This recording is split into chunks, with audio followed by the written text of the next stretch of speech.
All right, we're off. Watch your step. My questions? You got them? Oh, I got them here too. Yeah, I printed them out for you. Okay, you want to start out with me and let me know when you're ready? Okay. Hi, this is Paul, W1SCX for the Mohawk Amateur Radio Club. This is the first in a series of videos that we're going to have telling us all about our founding fathers for the club. This year is our 35th anniversary coming up in 2020, and we'd like to preserve our history.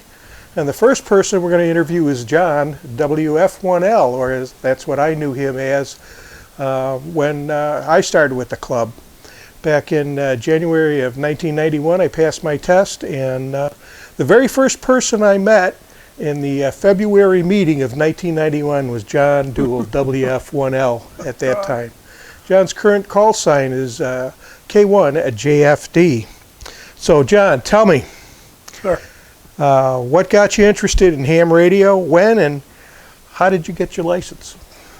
Back in the 50s, my dad worked for a Castine moving company, and they had a GE contract in Pittsfield, and moved a lot of the upper end management people.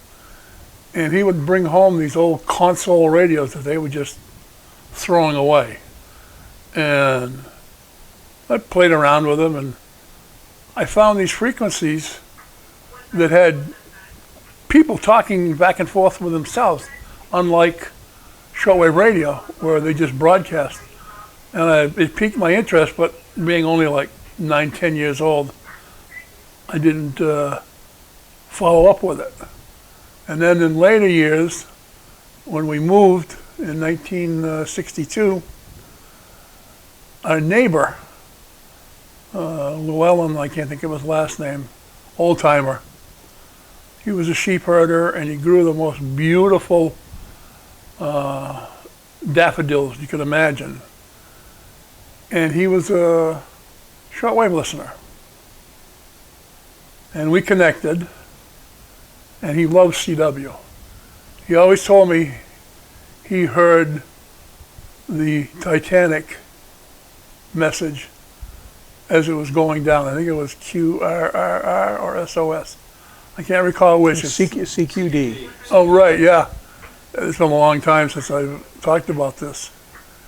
And he got me psyched on CW. It was a mode I hadn't heard of. And I kept working at it. Then I made connections with W1MPY, Wimpy. And that was Red Ellenwood. Great old guy. Knew the hobby, been in it for 100 years, so to speak. And I got hooked up with him, and he kept urging me on, and finally took my novice test. And back then it was, I think it was 25 questions, multiple choice, with a sending and receiving Morse Code test, which, being a teenager was very daunting, but I think after a couple of tries I got my novice. And that was back March 11th, 1968 was my first license. And since then I've had 7 or 8 different call signs. Because back in those days, when your time ran out, you were done unless you retested. Or upgraded. Or upgraded, right. Yeah. And somewhere in those years, they decided, well, let's let the old timers who let their license expire retest and get it back again. So I said, So I went and did that. I did that like 2 or 3 times. Retest, and then it went from 1 year to 2 years. So I did probably 3 cycles of have a license for 2 years, drop it for a year, relicense. But my interest in the hobby kept growing, and my love of CW really went off the wall. Back then, the stations were all tube type. My first station was a Hammerlin HQ-10, and I think I had a Drake 2NT. Then further down the line, I picked up the 2B receiver, so I had a nice old Drake station. Had a lot of fun with it. Brings back a lot of memories. Working with the verticals up against a little mountain, so I could only work stations to the west. But it was a challenge. My biggest goal back then, my biggest feat back then, was working all states on 40 meters as a novice. And that was one of my biggest accomplishments. Because back then you could only have 75 watts input as a novice.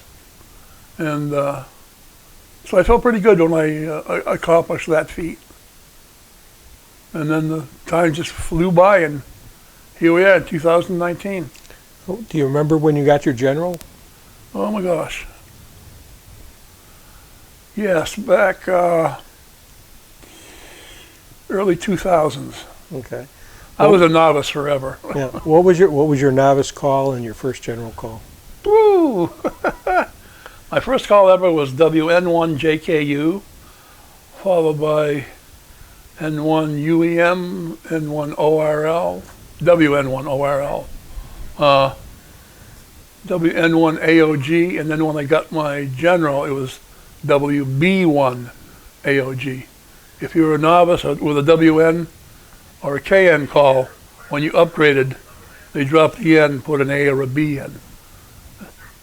And then I was happy as heck just being a general. The number of frequencies that opened up to me were like, oh my God, it was great.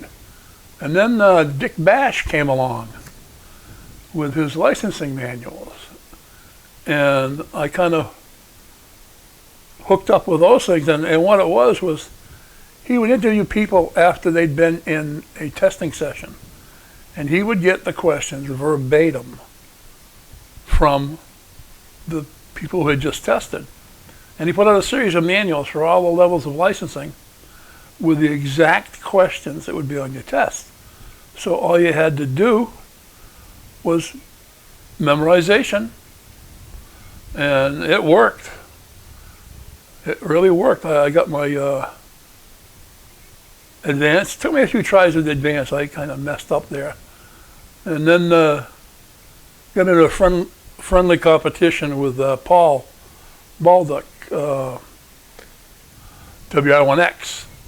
He wasn't that called then, but we were back and forth who could get the next class license first.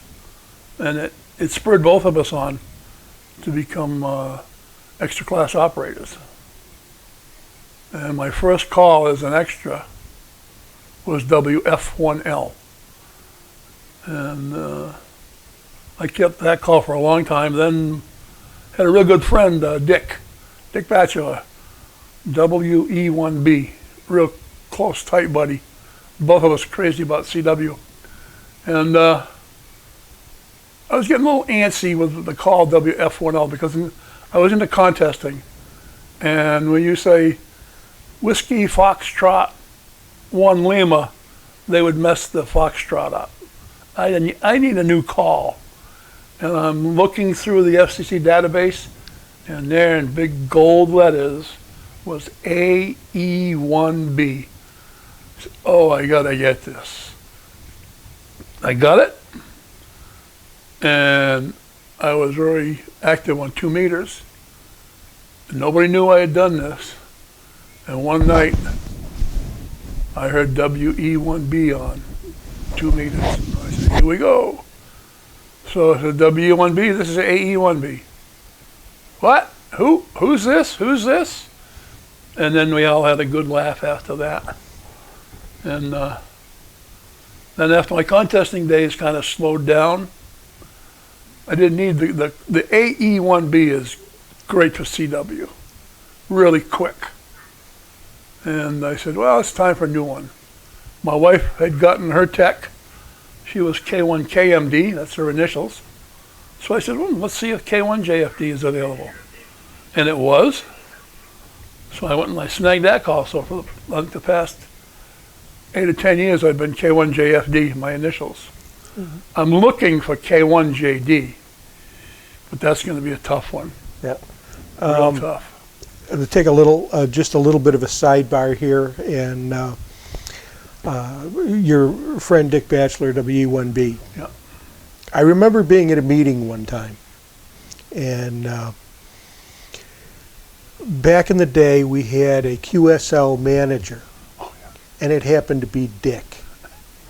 Would you care to relate the story of what you did to Dick at that meeting with your QSL cards? Oh yeah, in contesting, you have to rack up hundreds or even thousands of contacts.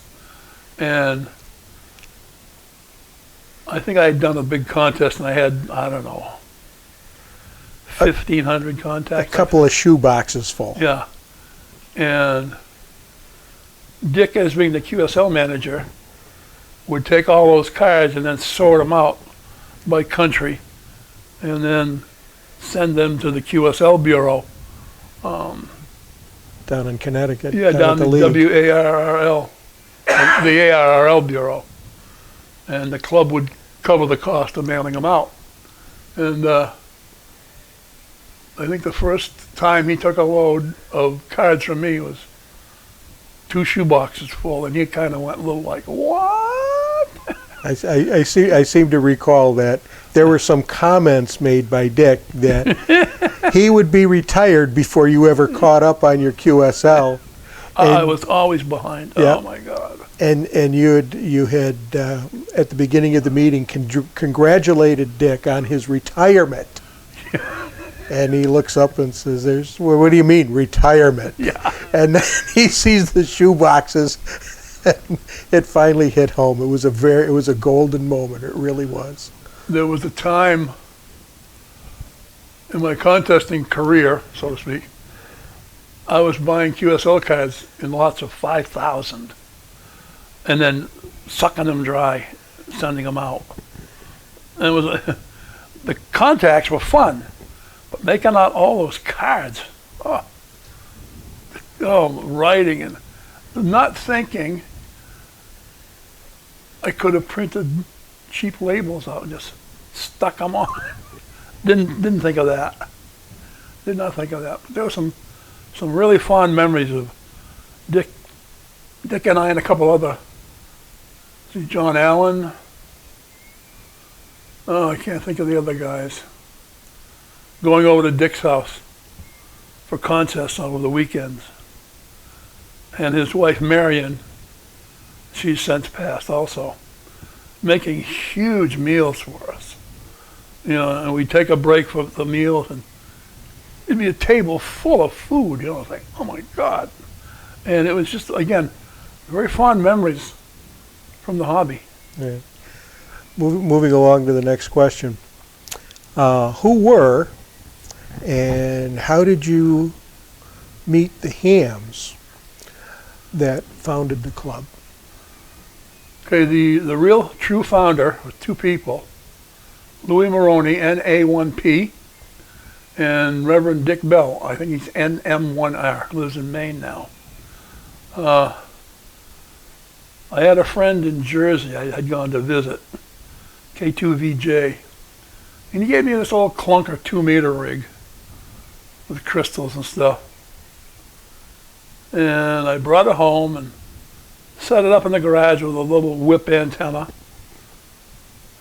and turned it on, and there's Louis Maroney. I can't think of what his call was before NA1P, but he was on there talking, and I kind of became friends with him. We'd talk off and on when I was out in the workshop in the garage. And somewhere along the line, we both thought the area needed a club because there were a lot of hams, just kind of a loosely jointed group of people who had a lot of the same interests, and we thought, well, maybe it's time for the club, or a club. And then Louis and Reverend Bell took the bull by the horns and put out a meeting notice. First meeting notice was at the church that Reverend Bell was the pastor of over in Orange. And he put a meeting notice, I believe, in the Daily News, and I think there were maybe 8 or 10 people showed up. Dick Batchelor, Frank Goskowitz, myself, Louis, Reverend Bell. I think there were a few others, Dick's wife Marion. But it's been so many years, it's hard to recall all the people who were there. But that was the start of the club. And we bounced names around and finally came up with Mohawk for the local Indians in the area. And it took a long time. It grew and grew and grew and has become quite an entity, believe me. When did this start? 1985 was our first meeting. And that's always been considered I think it was November of 85, I believe. It was our first official meeting. Those of us who had shown up were charter members. Dick and Lou were the founding fathers. The rest of us who attended the first meeting were charter members, so to speak. And we would meet at the church till we found a better place to meet. And Reverend Bell was great. He would let us use the facilities of the church. And it worked out really well. And we had meetings as we progressed through the years. The American Legion in Athol and Orange. Oh God. Well, I can't think of the rest.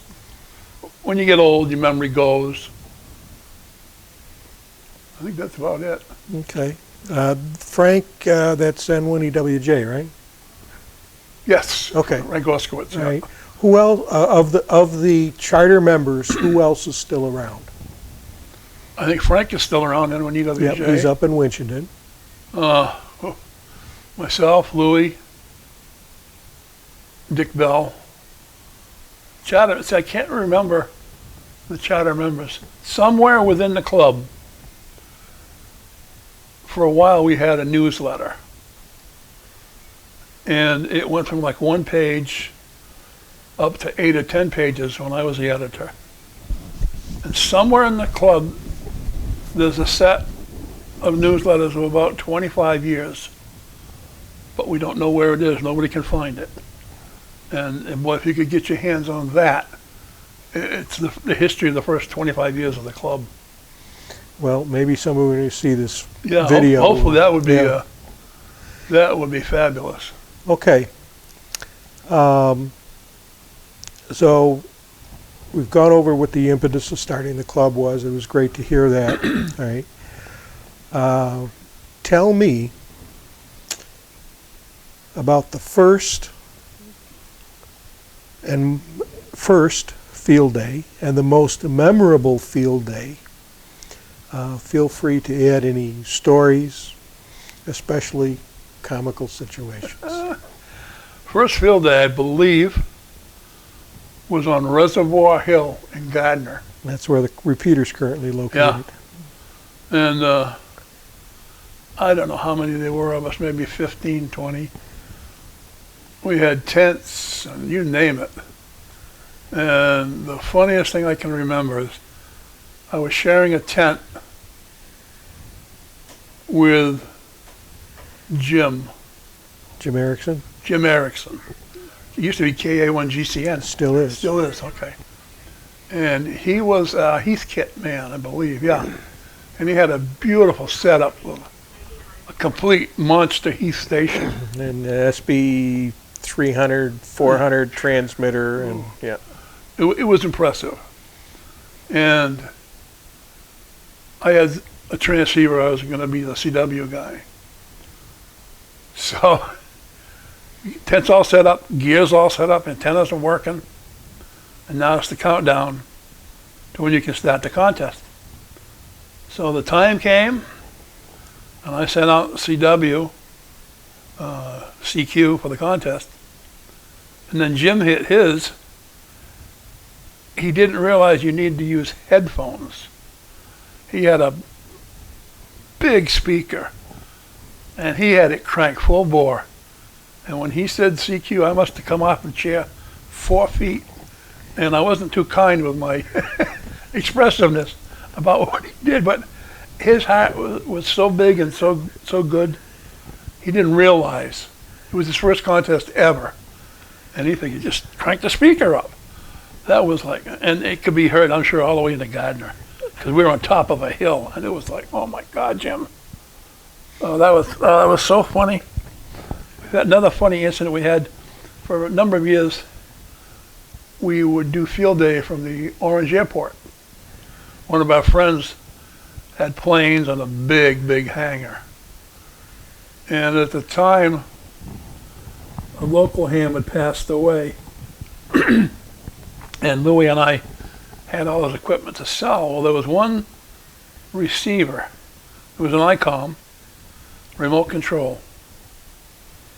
And we had it set up like 50 feet away on the table. Nothing else around it. And I had the remote. And I'd watch for people to walk by. And they'd get near it and I'd turn it on loud and they'd jump and look. There's a radio working and nobody's around. Then I'd shut it off. And they'd look at it and then they'd move on. And I had a ball busting people doing that. It was fun. Only a ham or a shortwave listener would appreciate that type of a story. To the layman, so what, a radio comes on, radio shuts off, so what, big deal. But you had to be there, you had to see it to appreciate it. I'm trying to think, we've had so many field days. Good ones, bad ones, weather. Oh. Can I relate a story? Yeah, sure, of course. Okay. As I mentioned at the beginning of this,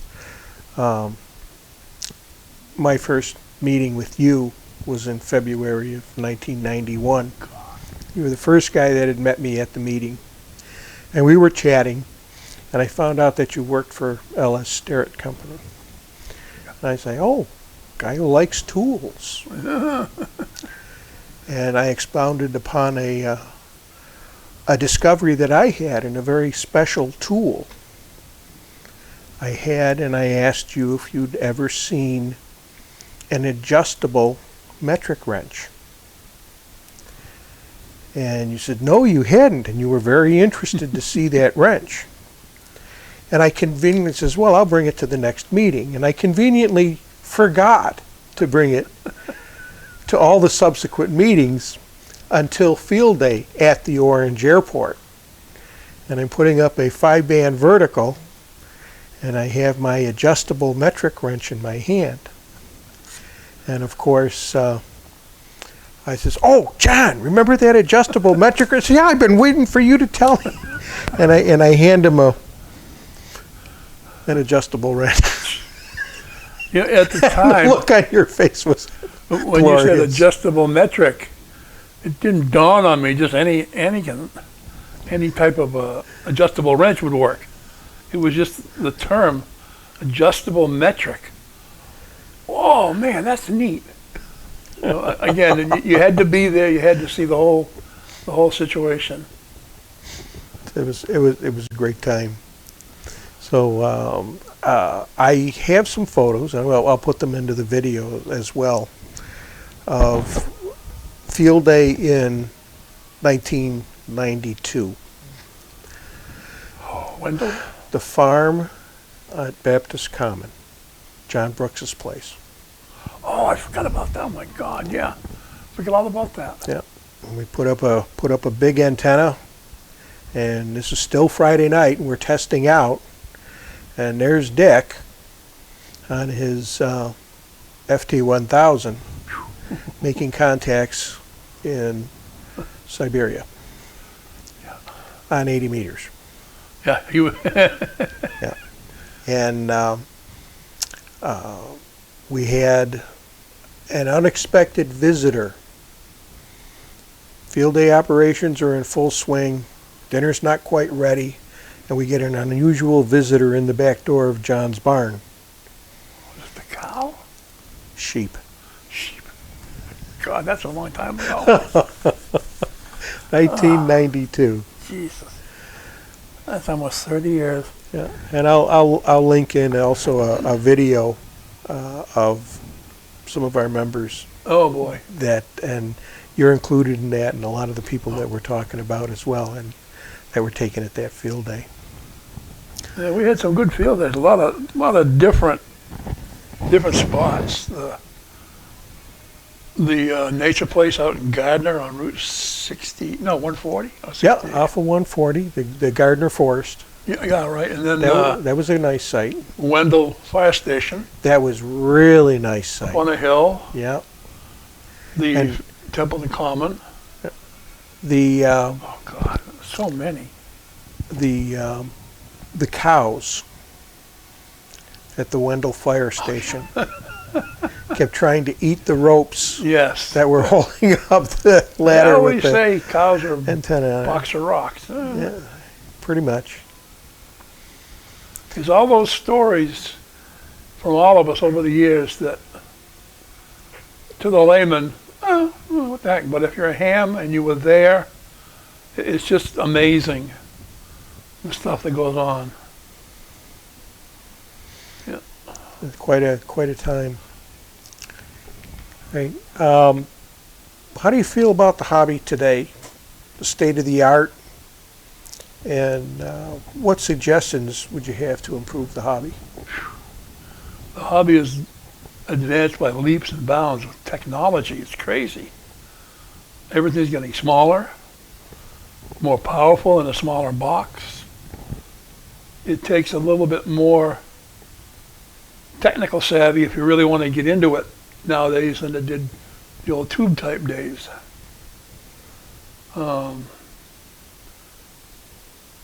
It's really hard to imagine where the hobby's going with technology. You know, everything's getting smaller and smaller and smaller. And the old Dick Tracy watch type thing has become a reality.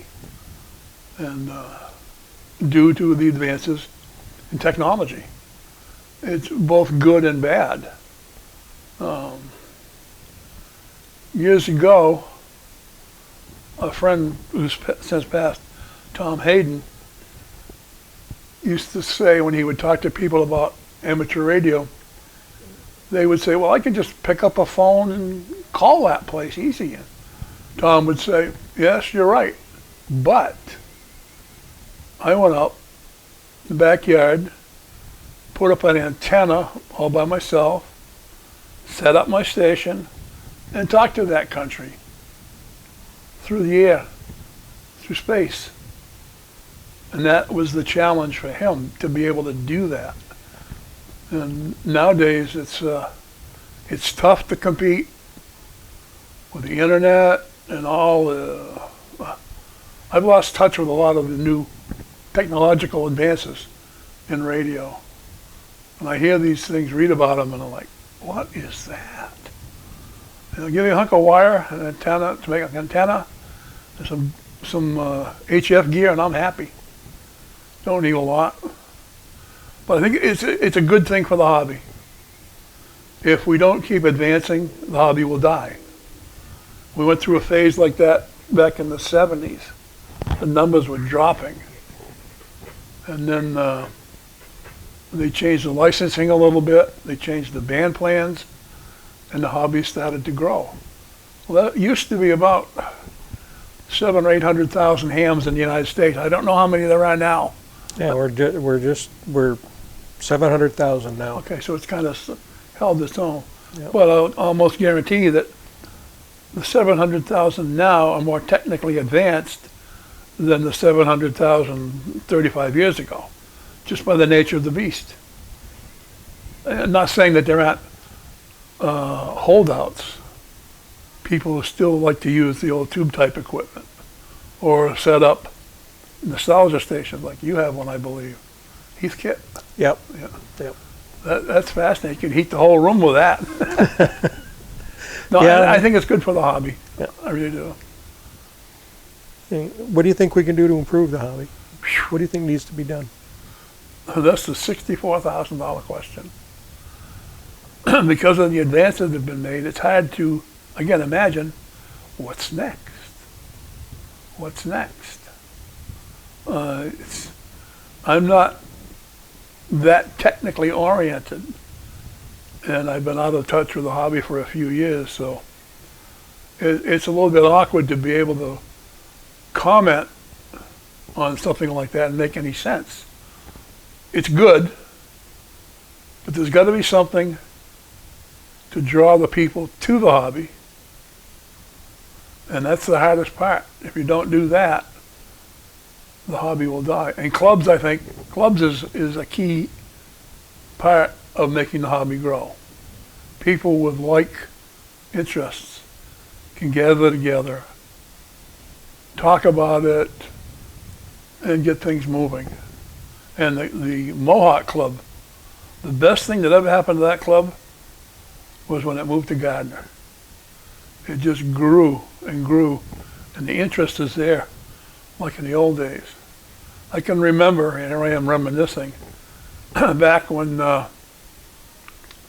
probably our first 10 years, we were meeting at the Athol American Legion, and we'd have meetings of 75 to 100 hams. They would come from Gardner, Winchendon, Fitchburg, and those meetings were just mind-boggling. We had guest speakers. You have them now, but this is to an audience anywhere from, let's say, 50 to 100 hams. We had to get a PA system. Yeah, it was mind-boggling to think about it. It's similar to the Nashua Club today. Ah, yeah. Numbers. You've got to keep the numbers growing. You've got to have something to draw the people in. Ooh, that looks interesting.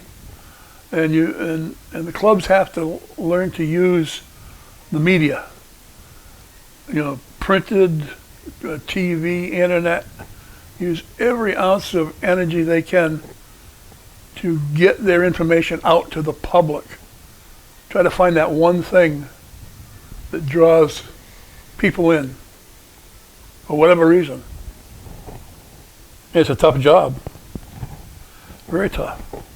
And we're fortunate here in the United States because we have much more freedom. Some of the countries, to become a ham radio operator, you have to basically walk on water and prove you're not a spy and all that. It's really tough. I just hope the hobby continues on for the next 100 years. That'd be interesting to see what it turns into, even 10 years down the road.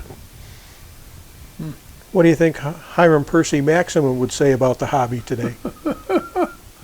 He would probably just mouth hanging to the floor and be like, oh my God. And he'd be happy as hell too. From when he started, the league, to see the progress. And a lot of the technical advances for the world have come from amateur radio operators through their tinkering and everything. A lot of the space programs, satellites, have amateur radio operators working hand in hand to get those things up and going. And nowadays, satellites are key to just about everything we do, GPS and all that. It's scary, actually, when you think about it. But I think we're doing a good job. Just need more people. All right. Well, thanks, John. Appreciate it, and appreciate your stories. And I got a million more, but to call them all out is, Yeah. One last story. Sorry about that. This is non-club back, in the 80s. Three of us, Tom Farrington, K1TF, John Allen, I can't think of what his call is, and myself, had a brainstorm of doing field day from Vermont. Finding a place to set up a tent and all the equipment. Not realizing that Vermont is no more valuable than Massachusetts in the grand scheme of field day contesting. It's just another contact. So we went up. It was nice. We found a place, got the owner's permission, set up. 5 minutes after we set up, the skies opened up. We would drown rats for 2 days. And when we got back, we had covered all the gear up good, but in the back of the truck we had about a foot of water. Fortunately, everything we had was really wrapped tight, so nothing got damaged. But it's one of those things where it sounds great on paper, but in reality, dumb, and dumber. But it brought back memories, a lot of memories. Oh, the good old days. All right. Well, thanks, John. I appreciate you taking the time to do this for the club and bringing back some old memories for me. And Jack, our cameraman here, he's hearing some of these stories for the first time. So there you go. All right. Just a sec. Here's some news about time. Where did that come from? Oh, good old Siri chiming in. All right. Oh, just a quick note. Yeah. We have a Google Mini, Yeah. and sometimes we'll be talking, and it'll get into conversation with us. And that's a little scary. Yeah. It's just like that, out of the blue, boom. I have no idea what made that go off.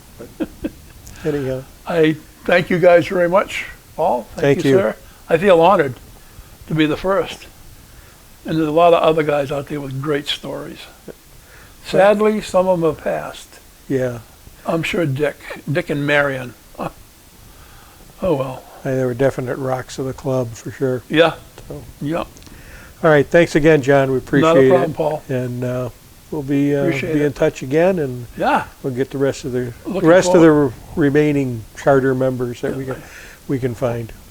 You can pin down Louis, NA1P. Well, I've already spoke with him during the summer, and he's willing to do this. So we'll be contacting That'd him be next. nice. Yep, we're going to contact him next, and then Reverend Bell, if I can get him, maybe we'll do a Skype for him.